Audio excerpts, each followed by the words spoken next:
Doctor Ambedkar के आदर्शों का हनन करने वाला इस देश में 33 करोड़ देवता तो क्या उनका बाप भी पैदा नहीं हुआ जो उसमें कोई परिवर्तन कर सके। कोई भी पागल उस हसीना को छोड़ करके उस भूखे नंगे आदमी की फरियाद सुनने के लिए नहीं आएगा। सारे के सारे अय्यास, पाखंडी, बदमाश और ढोंगी है जिनकी हम पूजा करते हैं। तो हम अभी आरएसएस के लोग बोल रहे हैं जातिवाद खत्म होना चाहिए। मोहन भागवत टीवी चैनल पर यह घोषणा करे। मोहन भागवत क्या कह रहा हूं सुनो कि भारत की धरती पर जो भी धार्मिक ग्रंथ, वो राष्ट्रीय स्वयंसेवक संघ नहीं है, बदमाशों का संघ है, लुटेरों का संघ है। यह मैं क्यों बोल रहा था आपसे?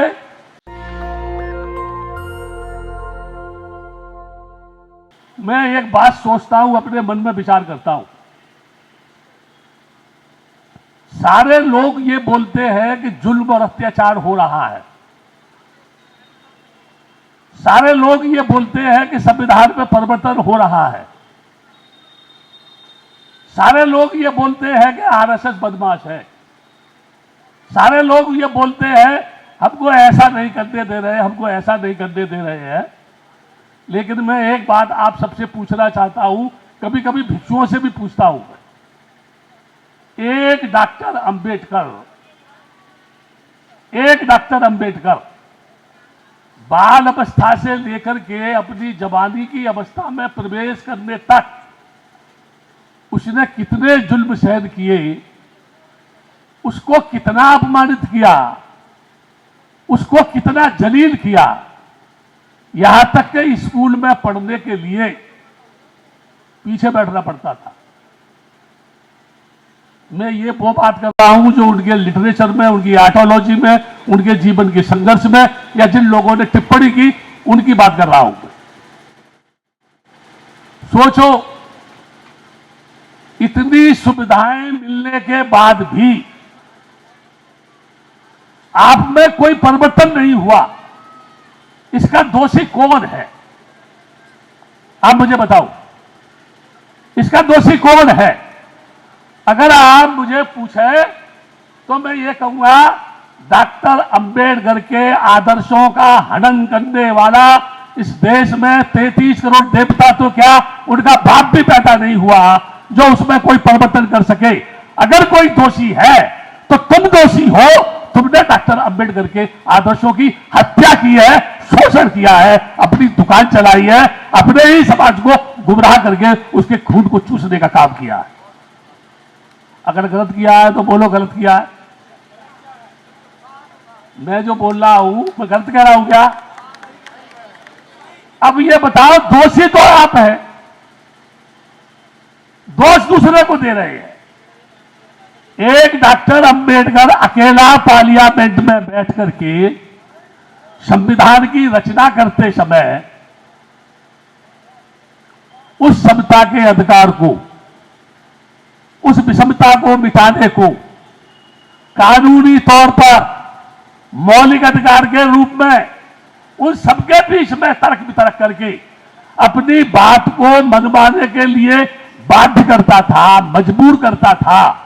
और इस देश के बड़े बड़े मनीषियों को, बड़े बड़े पंडितों को, बड़े बड़े दार्शनिकों को, जगतगुरु शंकराचार्य, उनके बाप को, उनके बाप के बाप को और 33 करोड़ देवताओं के मालिकों को भी उसके सामने खड़ा होने में घबराहट होती थी, डर लगता था और वो उसकी बात को मानने के लिए बाध्य होते थे, मजबूर होते थे।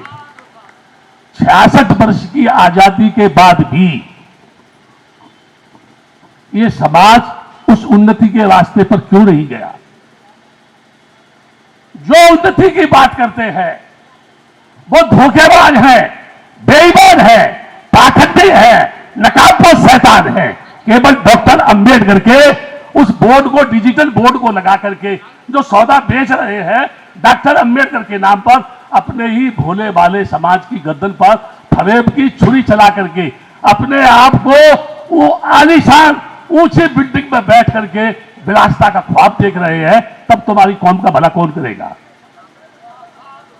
कौन आएगा तुमको सुधारने के लिए? मुझे बताओ। मैंने इतनी दीक्षाएं देखी, यहां भी दीक्षा होगी। जब बौद्धों के फंडामेंटल की बात आती है, केवल भारत में कितने हैं? 0.6। बुद्धिस्ट कितने हैं? 0.6। लोग बोलते हैं बुद्धिस्ट मैरिज लॉ बनना चाहिए। Are you belong to Buddhist community? लोग बोलते हैं बुद्धिस्ट फंडामेंटल राइट मंजूर होना चाहिए। Are you belong to Buddhist community? Can you tell me, can you show your certificate you are belong to Buddhist community? पहले कौन थे? अभी बहुत सारे लोग दो शब्द इस्तेमाल करते हैं। दलित अनकॉन्स्टिट्यूशनल लैंग्वेज है, ये इलीगल वर्ड है। सुप्रीम कोर्ट का ऑर्डर है दलित शब्द की प्रचलन नहीं होना चाहिए, फिर भी लोग बोलते हैं दलित।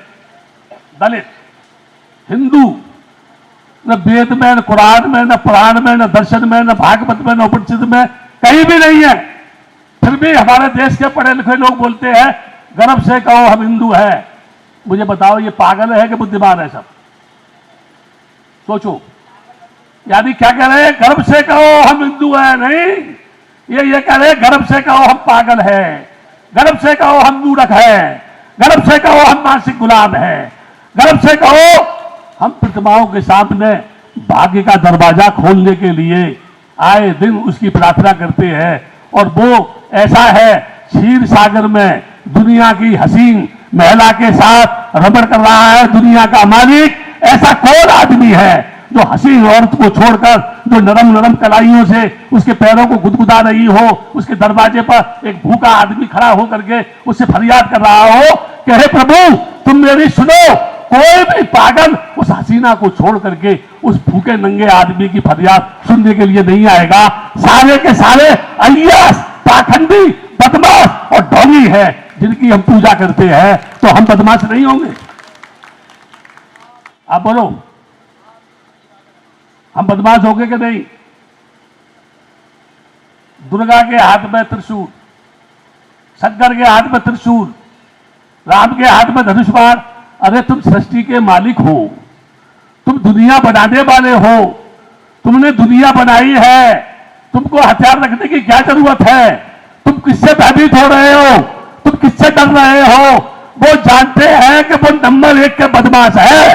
अगर वो अपने हाथ में हथियार नहीं रखेंगे तो लोग उनको कूटेंगे, पीटेंगे उनको, इसलिए उनको डर है, भय है। और हम इतने मूर्ख हैं उन गुंडों की पूजा कर रहे हैं। और फिर कहते हैं लोग हमको गालियां देते हैं, तो कहते तुम पूजा का काम कर रहे हो क्या? बोलो। फिर वही आ रहा हूं मैं। एक डॉक्टर अंबेडकर जब पूरे देश को हिला सकता है, 33 करोड़ देवताओं के जबड़ों में से समता निकाल करके ला सकता है, 33 करोड़ देवताओं के जबड़े को तोड़ सकता है, उसको खड़े होकर के चैलेंज कर सकता है, सब कल्पना है। बालू के ढेर पर खड़ा हुआ परमात्मा है। क्या किसी ने उसको देखा है? क्या कभी ने किसी को बोला है? वो कौन सी लैंग्वेज बोलता है? वो कौन से महल में रहता है? उसका मकान ईंट का, पत्थर का है, लकड़ी का है, ऊपर है कि नीचे है, बीच में कहीं लटका हुआ है? उसने दुनिया क्यों बनाई? किसी पागल ने उसको बोला था तो दुनिया बना। अगर उसके बनाने से बनी तो क्या जरूरत है किसी औरत को किसी आदमी के साथ शादी करने की? परमात्मा ही दुनिया बनाता रहेगा। क्या जरूरत है फिर लोगों को प्रतिबंध लगाने की? क्या आवश्यकता है फिर लोगों को जनसंख्या पर कंट्रोल करने की? हाँ, ये देश मूर्खों का देश है, ये देश मूर्खों का देश है, ये देश पागलों का देश है, ये देश ढोंगियों का देश है, ये देश बक्कारों का देश है, ये देश लुच्चों का देश है, ये देश नफंगों का देश है। आप कहेंगे क्यों?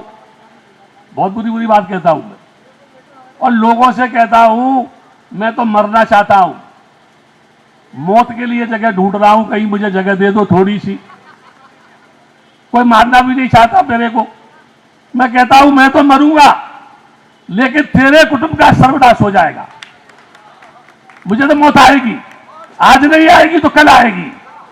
इसलिए भिक्षुओं से कहता मंचों पर खड़े होकर गाल बजाने के बजाय समाज के बीच में जाओ, भूखे नंगे लोगों के बीच में जाओ, तब तुम्हें एहसास होगा कि भूखे आदमी की तरफ क्या है, उसके साथ अपमान क्यों होता है, उसकी बेटी की बेइज्जती क्यों की जाती है, उसको नंगा क्यों खींचा जाता है।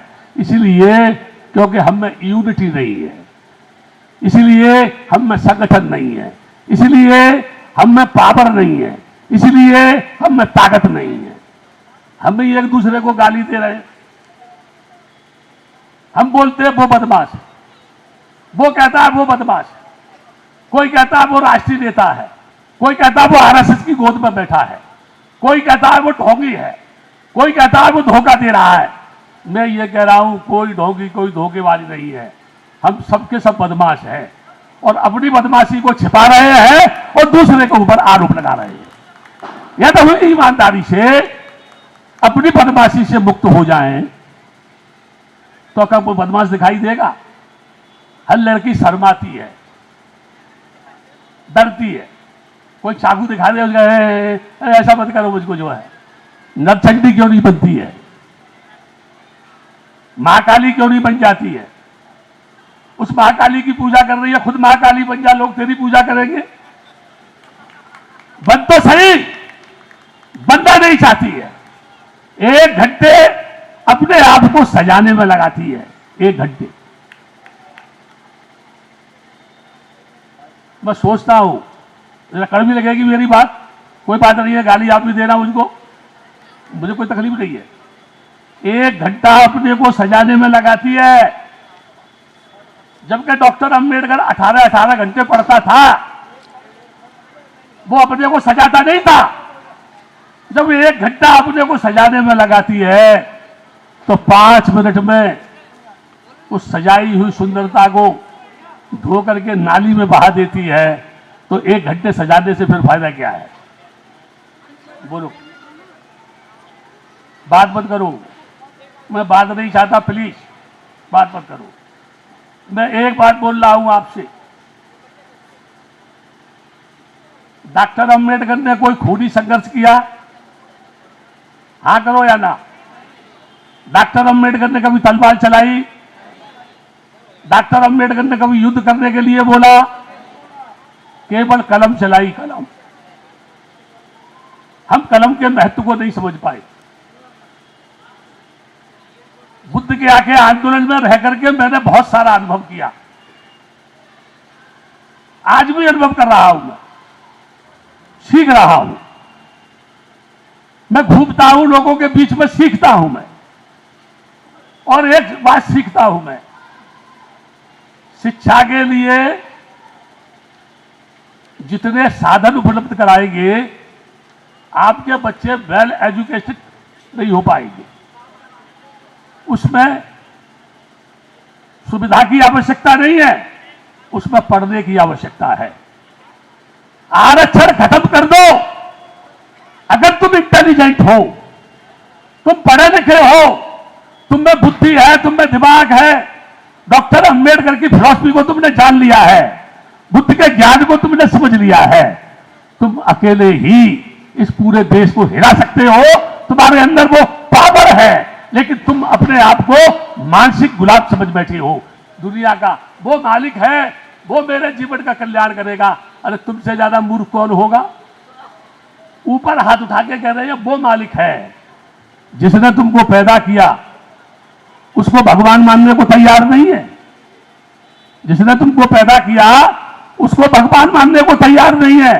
जिसको देखा नहीं है उसके सामने नाक रगड़ रहा है। अरे तू गधा नहीं तो क्या है? बोलो ना। मैं करते कह रहा हूं क्या मैं गधा तो नहीं हूं? कहीं ये भी हो सकता है मैं गधा हूं, क्योंकि गधे को गधे की पहचान होती है ना, ये भी हो सकता है।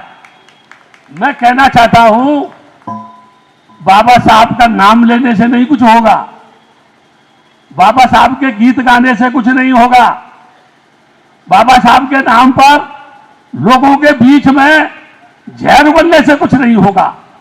डॉक्टर अंबेडकर के दर्शन को लेकर के खुद आगे चलना पड़ेगा। एक बुद्ध, सारी दुनिया उसके पत्थिनों पर चलती है।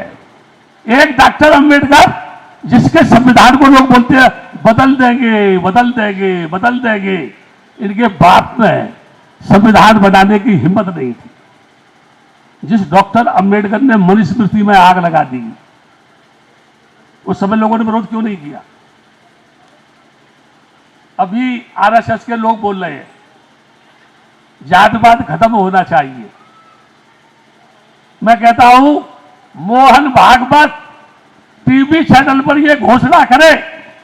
मोहन भागवत क्या कह रहा हूं सुनो, कि भारत की धरती पर जो भी धार्मिक ग्रंथ, चाहे उपनिषद हो, गीता हो, भागवत हो, रामायण हो, पुराण हो, दर्शन हो, जो भी मानव समाज को टुकड़ों में बांटते हैं, जो मानव को मानसिक गुलाम बनाते हैं, जिनसे देश में ऊंच नीच बढ़ती है, जो नारी की अस्मत को लूटने का संदेश देते हैं, मोहन भागवत कहे उन सारे धार्मिक ग्रंथों को पार्लियामेंट के सामने कैरोसिन का तेल डालकर मैं आग लगाऊंगा।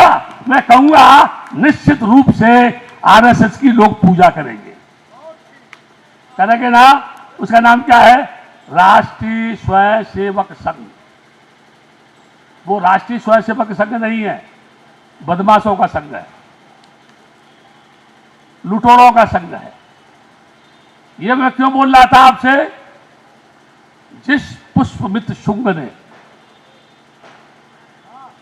भिक्षुओं का कत्लेआम किया, जिस पुष्पमित्र शुंग ने भिक्षुओं का कत्लेआम किया, तमाम स्तूपों को नष्ट किया, उसको ब्राह्मण संस्कृति के लोगों ने क्या किया मालूम है? मर्यादा पुरुषोत्तम राम बना दिया। और उस मर्यादा पुरुषोत्तम राम साकेत में, बौद्धों की नगरी में, बौद्धों की छाती पर लोहा खड़ा करके मर्यादा पुरुषोत्तम राम का मंदिर बना दिया। अभी मैं वर्तमान देश के प्रधानमंत्री से अपील कर रहा हूं, आपके सभी चैनलों के माध्यम से, ये देश के न्यायप्रिय प्रधानमंत्री, ये इस देश के सबका साथ, सबका विकास, सबका विश्वास लेकर के बात करने वाला प्रधानमंत्री, दुनिया में जाकर के ये कहने वाला प्रधानमंत्री कि मैं बुद्ध की धरती से आया हूं। तूने, तेरी सत्ता के मद में तेरे मंत्रियों ने, संतरियों ने, शंकराचार्यों ने साकेत में मर्यादा पुरुषोत्तम राम के मंदिर को बौद्धों की छाती पे खड़ा कर दिया, ये कह करके कि राम विष्णु के अवतार थे। बोलो no talk please, no talk. वो जो है उसको मंदिर खड़ा कर दिया, किस आधार पर? राम विष्णु के अवतार थे। मैं कह रहा हूं ये देश के कर्णधारों, संविधान की चौखट को चूमने वाले लोगों, संविधान के गीत गाने वाले लोगों, चाय बेचने वाले प्रधानमंत्री जो कहता था बाबा का संविधान ने मुझे प्रधानमंत्री बनाया, उस प्रधानमंत्री से कह रहा हूं, ए प्रधानमंत्री, तूने राम को यानी विष्णु का अवतार बता करके बौद्धों की छाती पर मर्यादा पुरुषोत्तम राम का मंदिर खड़ा कर दिया, तो क्या तू बुद्ध के आके महाबोधि विहार को ट्रस्ट बना करके बौद्धों के हवाले करेगा? क्योंकि तुम उसको भी तो, बुद्ध को भी तो विष्णु का अवतार बताते हो। या तुम ऐसा नहीं करते तो तुम बेईमान हो, तुम बदमाश हो, तुम चोर हो, लुटेरे हो, ठग हो, इस देश को धोखा देने वाले लोग हो। ये मैं आरोप नहीं लगा रहा, मैं न्याय की बात कर रहा हूं। और आपके चैनल से पूरे देश के यादव वंश के लोगों से, सूर्य वंश के लोगों से, क्षत्रिय वंश के लोगों से एक बात कह रहा हूं, राम सूर्यवंशी थे? हाँ करो या ना? राम सूर्यवंशी थे कि नहीं थे? लोग बताते हैं सूर्यवंशी थे, मैं उनके लिटरेचर से बता रहा हूं, सूर्यवंशी थे। कृष्ण कौन थे? यदुवंशी थे। क्या पूरे देश में कहीं भी कोई भी बेटा किसी का राम बनाया जाता है तो किसी सूर्यवंशी लड़के को राम बनाया जाता है क्या? क्या इस देश में किसी कृष्ण को, यदुवंशी लड़के को कृष्ण बनाया जाता है? तो इन बदमाशों से पूछो वो पैदा हमारे खानदान में हुआ, तो ब्राह्मण राम कैसे बनेगा, ब्राह्मण कृष्ण कैसे बनेगा? इससे ज्यादा बदमाशी और ब्राह्मणों की कोई हो सकती है क्या? मैं ज्यादा नहीं कहना चाहता, इतने पर ही चिंतन करना, इतने पर ही मनन करना। और तुमसे तो सिर्फ एक ही बात कहता हूं, उठो, एक बार मिट जाओ। अस्मत लुटे, उससे तो पहले एक बार मिट जाओ, और मिट जा करके लोगों को एहसास कराओ कि बाबा साहब के किसी भी बेटी को छेड़ा तो नरचंडी बढ़ करके कितना नरसंहार कर सकती है। छेड़ना तो छोड़ो, देखने से ही लोग घबराएंगे। तुमको अपने आप को समझना पड़ेगा, आपका कल्याण हो। आप चिंतन करें, मनन करें, रात भर मुझे गालियां दें, फिर भी मैं आपको आशीर्वाद दूंगा। एक ढेला दान मत करो, हर कदम पे गाली दो, लेकिन भद्दे लोगों को दान करो। इस आशीर्वाद के साथ आपसे निवेदन करूंगा कि आपका मंगल हो, आप सुखी रहे। जटवाड़ा में दूसरी बार आया, पहले मैं सीलवंश के समय आया था। आप सभी का मंगल हो, सुखी हो। भवत सब मंगलंग रक्षन्तु सब देवता, सब बुद्धान भावे, धम्मान भावे, संज्ञान भावे, सदा सोती भवते। नेशनल दस्तक की आपसे गुजारिश है कि अगर इसको बचाना चाहते हैं तो नेशनल दस्तक को सब्सक्राइब करने के लिए रेड कलर के सब्सक्राइब बटन को दबाएं, फिर बेल आइकन की घंटी दबाएं। नेशनल दस्तक को बचाने के लिए बहुत जरूरी है कि हर खबर को शेयर करें, लाइक करें, कमेंट जरूर करें।